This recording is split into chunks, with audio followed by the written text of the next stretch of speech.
Good morning সবাই রে। তো দেখো আজকে আমরা আসামের সিএম আইব, তো আমরা মানে তার লেগে মানে মিটিংয়ে যাইতেছি। আরও দেখো কত মানুষ, দেখো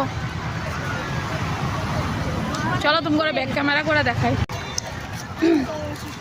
তো এই যে দেখো কত মানুষ হইব আজকে, মানে প্রচুর মানুষ হইব আজকে আরও। তো দেখো তোমরা, দেখো সব জায়গা থেকে মানে মানুষ যেতেছে। কি আনতে গেছে মনে হয়।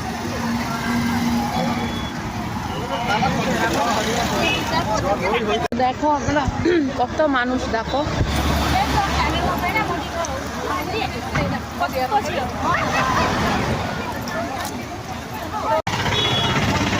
দেখো দেখো বাস তোমরা খালি দেখতে থাকো কত মানুষ। আরো ওইখানে তো দেখো কত বড় করে প্যান্ডেল বানানি হয়েছে। দেখো তোমরা, এই যে দেখো প্যান্ডেল বানানি হয়েছে কত বড় করে।